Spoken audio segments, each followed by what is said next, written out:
رب اشرح لي صدري ويسر لي أمري واحلل عقدة من لساني يفقهوا قولي سبحانك لا علم لنا إلا ما علمتنا اللهم علمنا ما ينفعنا وزدنا علما اللهم اجعل أعمالنا خالصة لوجهك ولا تجعل فيها حظا لغيرك آمين يا رب العالمين. Assalamu alaikum wa rahmatullahi wa barakatuh. How's everyone doing today? Alhamdulillah, doing well, alhamdulillah. We start off with the praise of Allah subhanahu wa ta'ala. It's all praise due to Him, and we ask of Allah subhanahu wa ta'ala to send abundant salutation on our beloved Prophet Mohamed sallallahu alaihi wasallam. We thank Allah subhanahu once again for all His gifts that He has bestowed upon us, allowing us to have woken up this morning, allowing us to have a roof over our heads, allowing us to be safe with our families, being able to see, being able to hear, being able to speak. Allah subhanahu wa ta'ala has gifted us with Iman, so alhamdulillah for that, and for making us part of the ummah of our beloved Prophet Muhammad sallallahu alayhi wa sallam. Once again we make that beautiful dua, alhamdulillah alladhi ahyana ba'dama amatana wa ilayhi nushur. Also, it being the 12th of Rabiul Awwal, we send extra salawat on our beloved Prophet. Allahumma salli ala Sayyidina Muhammad wa ala ali Sayyidina Muhammad. Allahumma salli ala Sayyidina Muhammad wa ala ali Sayyidina Muhammad. Allahumma salli ala Sayyidina Muhammad wa ala ali Sayyidina Muhammad. Just something interesting before we start. So Allah subhanahu wa ta'ala says to us in the Holy Quran, Inna Allaha wa malaikatahu yusalluna ala nabi, that indeed Allah and His malaika, they send salutations on the Prophet sallallahu alaihi wasallam. The malaika are in their billions. It is what is known as the Baytul Ma'mur. Baytul Ma'mur is the frequented house above the Kaaba where the malaika make tawaf. And it comes in hadith that every day 70,000 malaika make tawaf around this particular place. And then when they make tawaf around the place, they never get to return again. So from the beginning of time, they've been making tawaf every single day, never ever to return. And there's always a new batch. So if you try to calculate how much malaika there are hundreds, there are thousands, there are millions of malaika. And Allah subhanahu wa ta'ala says that they are making salawat on Rasulullah sallallahu alayhi wa sallam. And Allah subhanahu wa ta'ala says, Ya ayyuhalladhina amanu, or you believe, sallu alayhi wa sallam taslima. So in relation to us making salawat, our salawat will not raise the status of Rasulullah sallallahu alayhi wa sallam, because Allah and it's millions of billions of malaika already doing that. So why the command for us to make salawat? And we'll find that the salawat is actually a benefit for us, subhanallah. Something beautiful. Rasulullah says that whoever sends one salutation on me, Allah subhanahu wa ta'ala sends 10 upon me. So Allah subhanahu wa ta'ala said that He's sending salawat on Rasulullah. So how do we get that salawat? On one salutation on Rasulullah, Allah sends 10 upon us. Rasulullah has said that the closest to Him on the day of Qiyamah is the one with the most salawat. So fulfilling this particular command, the more you're going to do it, it means that you are going to be closer to Him, inshallah, on the day of Qiyamah. And then Ubay ibn Ka'b, he says something beautiful as advice to us via Rasulullah. So he says, Ya Rasulullah, when I make dua, there's a lot of it that I'm making that's salawat. So how much of my dua should I make? That's specifically salawat. So Rasulullah said, whatever you wish. So he said, Rub, must I make a quota of my dua, must I make a quota with salawat? Some say, in shitta, that's fine, walakin in zitta, if you increase on it, it's better for you. So he said, okay, nis, must I make it half? So half of my dua is going to be salawat, and half is going to be dua. Some says, in shitta, if you wish to do that, that's fine. Walakin in zitta, if you increase, that's better. So he says, what about 2/3, Ya Rasulullah? So he said again the same thing. That's fine, in shitta, that's good. Walakin in zitta, if you increase, so he says, Ya Rasulullah, when I make dua, I'm just going to make salawat. So Rasulullah says, if you do this, idan yukfa hammak, all your problems will be solved. وَيُغْفَرْ لَكَ ذَنْبَكَ, and your sins will be forgiven. SubhanAllah. So one of the secrets of getting our things resolved is making salawat on Rasulullah. When making salawat on Rasulullah, Allah subhanahu wa ta'ala sending salawat on you. Thus your issues will be resolved and you're drawing closer to Allah subhanahu wa ta'ala. So in this month of Rabiul Awwal, may we increase in salawat on our beloved Prophet Muhammad sallallahu alaihi wasallam. So we concluded with verse number 4 last week. Starting with verse number 5 today. We will conclude with verse number 3. So we'll start with verse number 4 today. Again, A'udhu Billahi Minash Shaitanir Rajeem. We seek protection from by Allah subhanahu wa ta'ala from shaitan the cursed. Bismillah ar-Rahman ar-Rahim. In the name of Allah subhanahu wa ta'ala, the most merciful, the especially merciful. We're busy with Surah al-Furqaan, which means the criterion. It differentiates between the right and the wrong, false and that which is correct, good, darkness and negativity, and light, darkness, negativity from that which is good. So the surah before this was Surah Nur, showing us what light is. And it's as if this particular surah gives you that maintenance to continue upholding that. We started off and we mentioned how before Allah subhanahu wa ta'ala mentions anything as to what the difference is, what the criterion is, the first step is being connected to Allah subhanahu wa ta'ala. Tabarakalladhi, blessed is He. This is where blessings lies. You have to reconnect to Allah subhanahu wa ta'ala before anything else will take place. If you have a connection with Allah subhanahu wa ta'ala, you will want to then follow suit. And this is how the surah has started. Verse number 4, Allah subhanahu wa ta'ala says, وَقَالَ الَّذِينَ كَفَرُوا, and those who have rejected. قَالَ الَّذِينَ كَفَرُوا, what do they say?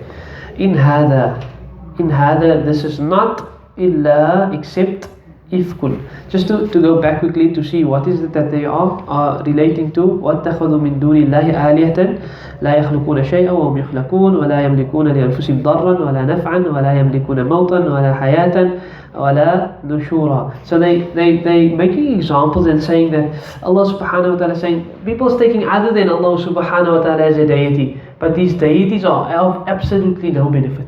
Of absolutely no benefit. And then Allah subhanahu wa ta'ala speaks to us about the mindset of the kuffar. There's a beautiful surah, there's a beautiful verse in Surah Fath, coming to the end of Surah Fath, where Allah subhanahu wa ta'ala boasts about Nabi Muhammad sallallahu alayhi wa sallam and those that are connected to him.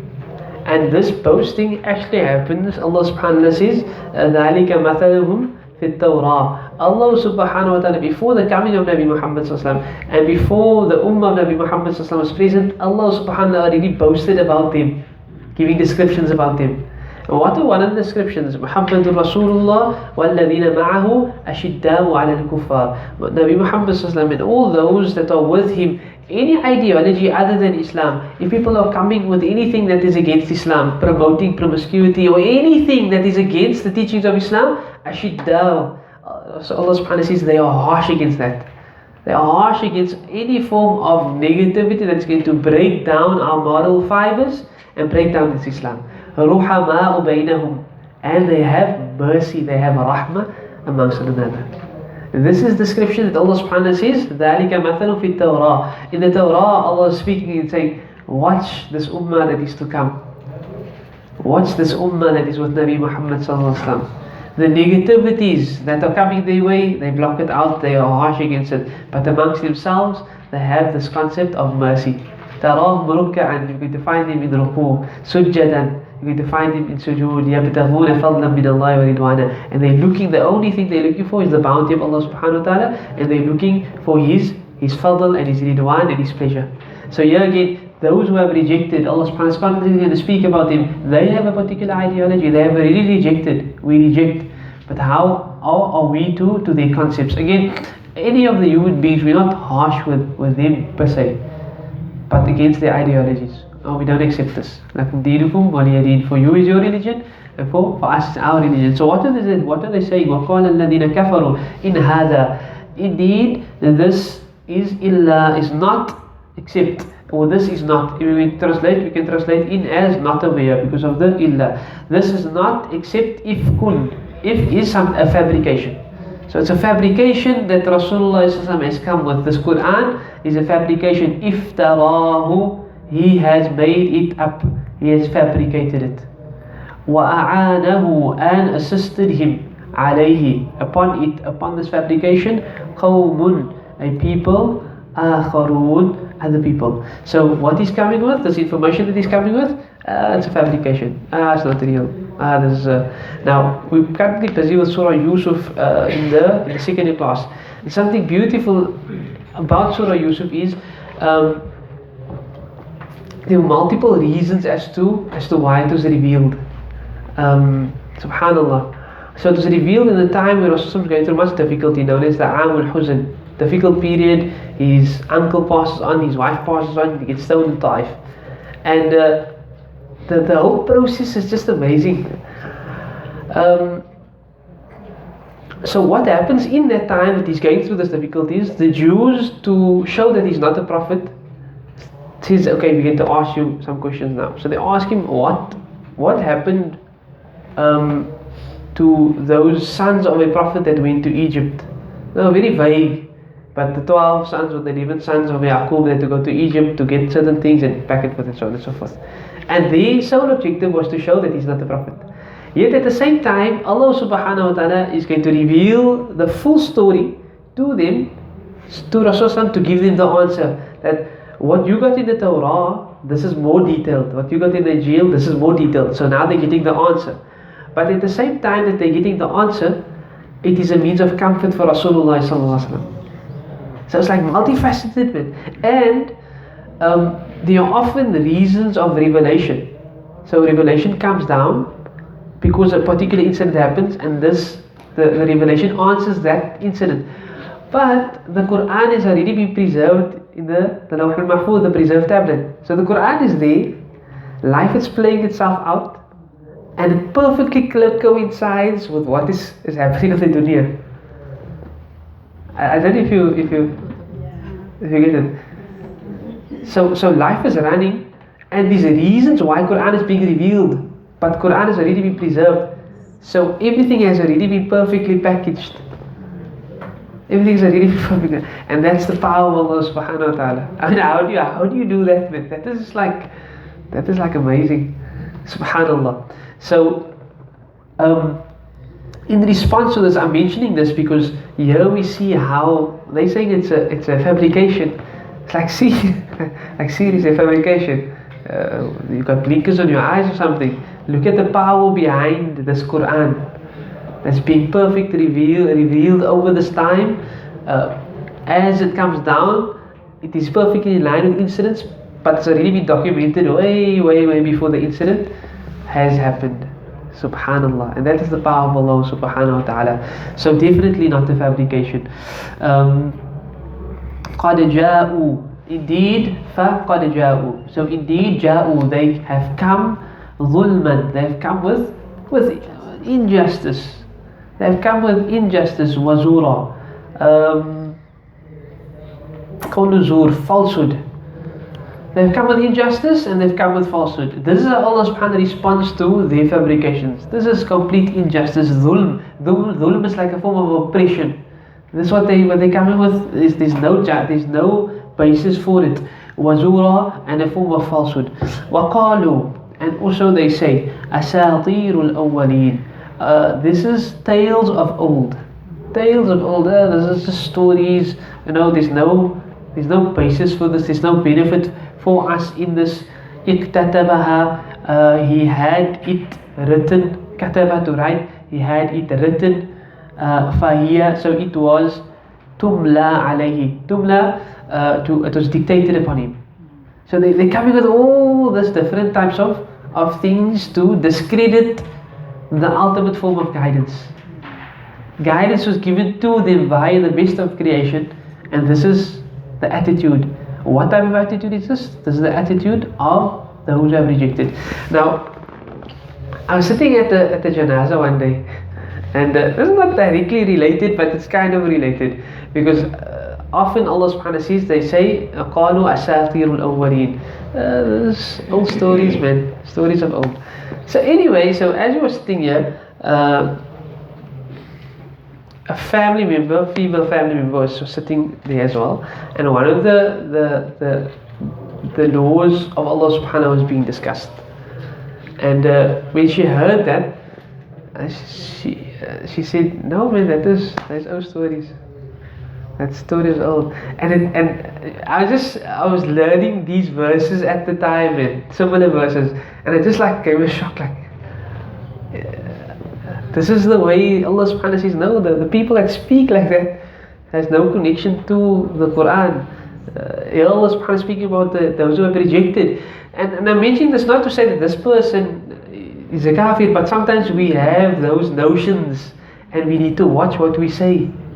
You can't just say anything. Oh no, this law doesn't apply to us. But that, the whole stories tells of old. Allah subhanahu wa ta'ala says that type of mentality is the mentality of the kuffar.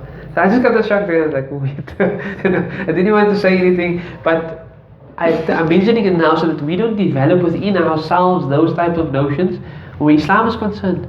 If there's something that I'm struggling with, hell, that's my struggle, grant me the ability to overcome it, but don't promote negativity where that is concerned. And this is very, very important, because here Allah says, those who have rejected, this is their mindset, this is their ideology. And thus, when Allah subhanahu wa ta'ala boasted about the believers in the Dawrah, He says, anyone that comes with these negative ideologies, no, the believers, they stand strong. They know their identity, they know who they are believers in Allah, in the oneness of Allah, they are followers of Rasulullah sallallahu alaihi wasallam. Then stop, they're not going to soy me. May Allah subhanahu wa ta'ala grant us such courage, inshallah. Ameen. Ya Rabbil Alameen. So they said, no, he had someone dictated to him, and thus he had it documented. This was done bukratan in the mornings, wa'asila, and this was done in the evenings. So you have to go sit for somebody, give me this information, you have to have it documented. And then he started passing it on, and this is what the excuses they are making. Qul, say to them, respond to them. What is the response? Anzalahu alladhi. Anzala, to have revealed it. Reveal it who? The one who. Allah subhanahu wa ta'ala could have said over here, Anzalahu Allah. Allah has revealed it. But He's giving a description of who the one who's revealing it is. Anzalahu alladhi ya'lamu sir. He knows the secrets fis samawat, of the heavens, or in the heavens, wal ard, and He knows the secrets of what is happening in the earth. Look at the response. In another verse, Allah subhanahu wa ta'ala says, وَمَا تَسْقُطُ مِنْ وَرَقَةٍ, that a leaf does not fall, إِلَّا يَعْلَمُهَا. And we look at, just one thing outside, to be able to count the leaves that's falling is already a problem. Now you go to the Amazon jungle and they tell you, I'll give you R1 billion, you must just tell me how much leaves there are in this Amazon, and you won't be able to fulfill that task even with the amount of money that they give you. How are you going to do that? You have to get like a ummah of people and dedicate them. Each one goes to one tree and you count, and that's how it's going. Allah says, I know each leaf that falls. So here Allah subhanahu wa ta'ala, instead of just saying that, I'm the one that is sending it, no, the one who knows the secrets of the heavens and the earth. He's the one that is revealing it. Again, Allah subhanahu wa ta'ala, innahu, indeed He is ghafuran, He's the most forgiving, rahima, the most merciful. And even the description that Allah uses here, it is so mind-blowing. Allah subhanahu wa ta'ala could have said anything else. This kuffar, I'm adhaban shadida, I am the most punishing, because look at they're carrying on. He says, no, even the kuffar, I'm the most merciful to them. Should they turn back to me, I'm going to forgive them. Subhanallah. Even the kuffar, this is a discussion about the kuffar and their crazy thoughts and the stuff that they're saying, and this is stories of old, and the Prophet he had it dictated and he wrote it down. Allah subhanahu wa ta'ala ends this surah by saying, ends this verse by saying, innahu, and indeed He is kana ghafuran, He's the most forgiving, rahima, the most merciful. Meaning, as long as we turn back to Allah subhanahu wa ta'ala, even those that have rejected, if they turn back to Allah subhanahu wa ta'ala, Allah is waiting for them, and Allah is willing to forgive them.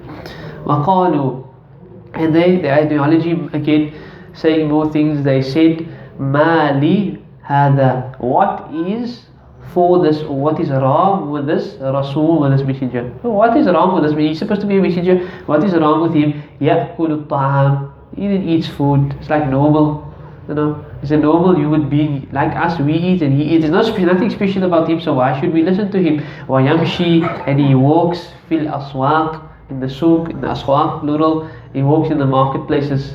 It's like a normal person. There's supposed to be something special that we know that this is a messenger. Lawla, why, if only, unzila, or why has not been unzila, sent down, ilayhi, to him, malakun, an angel, fayakunu, so that angel will be ma'ahu, with him, nadira, a warner. So there must be a malaika, There must malaika with the Prophet must go around and say, this and that, and this is true and that is true. But what is one of the first descriptions of the believer in the beginning of Surah Baqarah? And this is a testification of our faith. الَّذِينَ يُؤْمِنُونَ بِالْغَيْبِ. That is a test. That is the trial. That is to see, are you going to hold on or not. The testification of faith is you believing in the unseen. If Allah subhanahu wa ta'ala just showed you, here's Michael Bot, then what's the test there? You see me in front, but Allah subhanahu wa ta'ala wants to see the inner, deeper secrets of the heart. Are you going to remain connected to Allah subhanahu wa ta'ala? Are you going to remain connected to Rasulullah sallallahu alaihi wasallam? So this is what they wanted to see before they believed. فَيَكُونُ مَعَهُ نَذِيرًا. Or يُلْقَى is granted to him, is cast upon him, إِلَيْهِ to him, كَنْزٌ, a treasure. So you're supposed to give like this amazing treasure, and through this treasure we know that this is a prophet. أَوْ تَكُونُ لَهُ, or that there is for him جَنَّةٌ, like a special garden, يَأْكُلُ مِنْهَا, that he's able to eat. So they want to see something special. There must be something extraordinary before we're going to believe.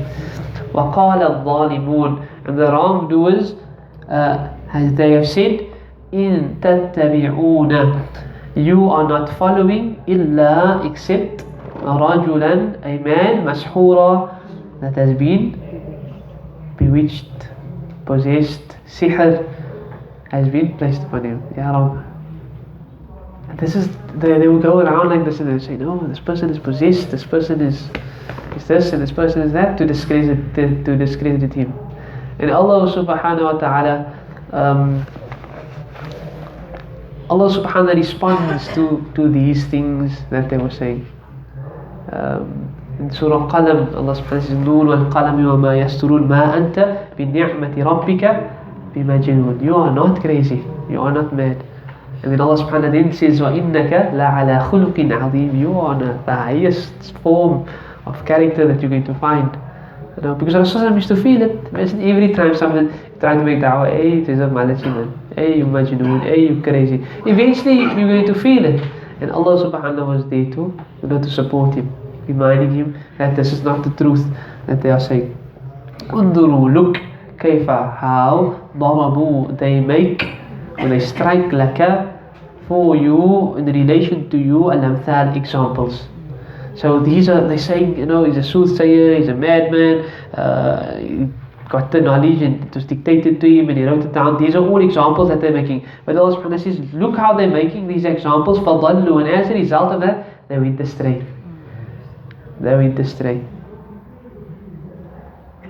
So, something amazing that the scholars speak about, they say, Surah Fatiha being the opening chapter, and the rest of the Quran is a tafsir of Surah Fatiha. The rest of the Quran is explanation of Surah Fatiha. And often you will notice that via these verses there is a direct link to Surah Fatiha. So Allah subhanahu wa ta'ala says, we make, when dua that you make, غَيْرِ الْمَغْضُوبِ عَلَيْهِمْ وَلَا الضَّالِينَ, don't make us of those who have earned your anger and those who have gone astray. And we went into the tafsir of that, but it's also very general.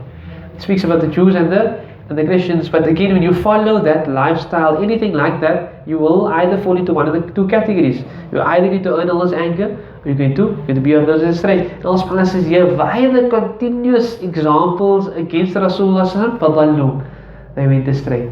So here's an example of how you can be of the daleen, that we're asking protection from. We're asking Allah to protect us from being of them. فَضَلُّوا فَلَا يَسْتَطِيعُونَ, so they were not able. استطاع يستطيعون فلا يستطيعون, they were not able to be on sabila, on a path. So their path was astray. Was astray. Allah subhanahu wa ta'ala again says, like he started the surah, تبارك الذي, blessed is the one who. Again, the constant reference to Allah subhanahu wa ta'ala. Blessings lies with him. Connect to him, you will have barakah. Connect to him, you will be successful. Dunya and akhirah. تبارك الذي, blessed is the one who, in sha'a, if he willed. So they're saying all this, that Rasulullah is supposed to have a garden or a treasure or something like that. If he willed, جعل لك, he could have made لك for you خيرا من ذلك, better than what they asking for. Allah subhanahu wa ta'ala could have done this. جنات تجري من تحت الأنهار, could have given him gardens with the rivers flowing beneath it. وَيَجْعَلْ لَكَ قُصُورًا, and he could have made laka, for you, qusura, castles, palaces. If Allah subhanahu wa ta'ala willed, he could have done that. And Rasulullah was offered all this stuff. He was told that if these mountains here, you wanted to be turned into gold as a means for you to use, then say the word and it will be done. And Rasulullah says, no, I want to live in such a way that one day I have food, the next day if I don't have food, I will use that opportunity to turn back to you, Ya Allah. Ya Rabb. Rasulullah wanted to live through times of difficulty so that it doesn't turn him away from his focus of Allah subhanahu wa ta'ala. Can we imagine that? Rasulullah was offered gold, mountains of gold. You can have whatever you want. The mountains will be turned into gold, and he says, I want to go through a bit of difficulty so that I ensure that I remember my focus, so that I continue turning to you through that at times of difficulty. Ya Rabb. Subhanallah. And this Rasulullah made the dua that, Ya Allah, grant me to when I pass on, grant me to pass on with the poor and be resurrected with the poor. That's what the Rasulullah asked for. The poor are going to be entered, the poor believers that struggle and throw, they will be entered 500 years. They will be entered into Jannah before those who had. Because the poor, the questioning is, it's going to question on you. Whereas those who have, they have to answer. No, okay, when did you spend this? Why did you spend that? How did you spend this? And so on and so forth. So, subhanAllah, sometimes, wealth, whilst it's a gift from Allah subhanahu wa ta'ala, it can also be a test. It can also be a test. Very important reminder to us, don't allow the wealth to turn us away from Allah subhanahu wa ta'ala. Don't allow your wealth to make you arrogant. Ya Rabbi, imagine the gift that Allah subhanahu wa ta'ala has given you, grants you that particular quality that is most hated by Allah subhanahu wa ta'ala. So very importantly, so they're saying, why doesn't he have? Why? Allah says, if I wanted, I could have given him. I've given Abu Sulaiman the kingdom. No, I've given Abi Dawud this. I've given. But this is what this prophet, this is what he wanted. This is what he needed. This is how he went about doing things. And it's not, very importantly, we need to understand, it's not that we need to ask, okay, had Rasulullah been that way, so we must just go that way and ask for poverty. No, don't ask for difficult circumstances, because you don't know if you're going to be able to handle those difficult circumstances. You don't know that should you be put in such trying times that you'll be able to continue. Ask Allah subhanahu wa ta'ala for your needs. Ya Allah, I need, grant me. But when He does give you, remain humble. When He does give you, do not allow arrogance to creep in your heart. When He does give you, don't think I'm better than that person. That becomes problematic. But don't ask for hardship, because you might not be able to do what you need to do going through the hardship. So Allah subhanahu says, no, if He wanted to, He could have given all of that. Bal, rather, kadhabu, they have denied bis-sa'a. Sa'a being the final hour. They have denied the final hour. A'tadna, and we have prepared liman, for the one who kadhaba, has denied bis-sa'ati, the final hour. Sa'ira, I have prepared. Sa'ir being one of the names of the fire, one of the names of the fire of Jahannam. إِذَا رَأَتْهُمْ, this word is quite interesting. إِذَا رَأَتْهُمْ, in the feminine form it's saying when it sees them. So it's making mention of the fire, the sa'ir when it sees them. إِذَا رَأَتْهُمْ, when the fire sees them. Min makanin, from makan, a place, ba'idin, a far off place. Sami'u, they will hear. So the fire sees them at a distance. They're not even close to the fire yet. The fire sees them at a distance. But in that distance, they start hearing something. And what do they start hearing? Taghayyudan. Taghayyudan is like a very intense roar. Like a very intense state of anguish, taghayyud, state of anger. Zafira. Zafira is like a type of boiling. So in a distance, the people are being وَسِيقَ الَّذِينَ كَفَرُوا إلى جهنم زمرا. They will be taken in groups to Jahannam, and before they even get there, they will already see the intensity of what is happening in Jahannam. Ya Rab, there will be that the raw, there will be like a boiling sensation, and they're not even there yet, but they're feeling the intensity of it. And Allah subhanahu wa ta'ala protect us from this. Ya Rab, la ilaha illallah. وَإِذَا أُلْقُوا, and when they are cast minha, in it, from it, مكانا ضيقا, in a very narrow place, مقرنين, مقرنين is to be shackled with chains. When they are in the state, دعوا, they will then say, because of the difficulty that they're going through, هنالك يا ثبورا, ثبورا, destruction. How we wish we were rather dead, how we wish we were destroyed, how we wish we didn't have to go through this. Because of the intensity of what they're going through, they rather wish to be destroyed. In another place, I think it's the end of Surah Naba, وَيَقُولُ الْكَافِرُ يَا لَيْتَنِي كُنْتُ تُرَابًا. The kafir says, oh, woe to me, I wish I was dust. I'd rather be dust than have to go through this. The other say, I'd rather go through the destruction rather than me die than have to go through this continuous difficulty and continuous pain. Ya Rab, la ilaha illallah. وَلَا تَدْعُوا, Allah says, don't call out al-yawm, this day, today, ثُبُورًا وَاحِدًا, for one destruction. وَدَعُوا, rather call out ثُبُورًا كَثِيرًا, for many distractions. Like, I wish I was dead, I wish I was dead, I wish I was dead, I wish I was dead, I wish I was dead, I wish I was dead, I wish I wasn't here. Don't call out today now for distraction. You had your chance. Now you're going to continue wishing and calling and calling and calling. For many times you're going to be asking for this particular request. And then Allah subhanahu wa ta'ala beautifully, He always strikes the balance, which is so much needed, because sometimes you just feel this intensity of Jahannam and its scariness. Qul, say to them, O Muhammad sallallahu alayhi wa sallam, أَذَلِكَ خَيْرٌ, is that better? أَذَلِكَ خَيْرٌ, is that description of Jahannam and the difficulties better? Or Jannatul Khuld, the garden of eternity, or the paradise that is al-khuld, that is eternal, allati, which was wu'ida, it was promised. This is a majhul verb, wu'ida al-muttaqoon. Who was it promised to? To the muttaqoon, to those that are conscious of Allah subhanahu wa ta'ala, for those that strove, for those that tried, for those that journeyed in such a way that ultimately they will be entered into Jannah, which was promised to them. كانت لهم, it is lahum, for them, جزاء, a reward, ومصيرا, and a destination. lahum, for them, فيها, in it, ما يشاءون, whatever they wish for, whatever they want is in Jannah for them. خالدين, forever and ever. كان على ربك, this is upon your Lord, وعدا, a promise, مسؤولا, that will be fulfilled. This is the promise of Allah subhanahu wa ta'ala.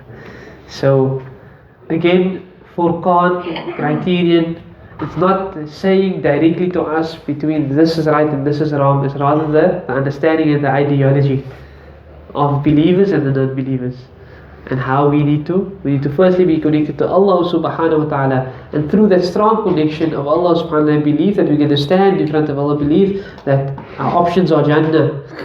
Now it will filter through our daily life.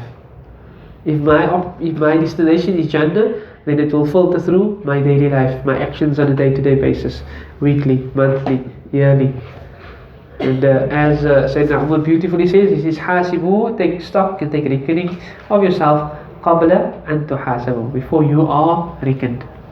So on a daily basis, let's just check, are we still on that path that is ultimately going to lead to Jannah? If not, we make the necessary changes. We end there, inshallah. Jazakallah khair. وآخر دعوانا الحمد لله رب العالمين. Okay, in the main masjid, miles in front, few miles at the back. There are some kids from Turkey that's not listening.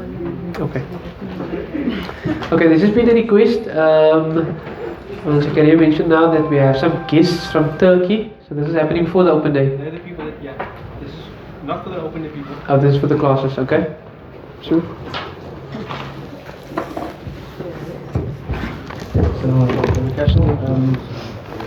I don't know if this is what they remember about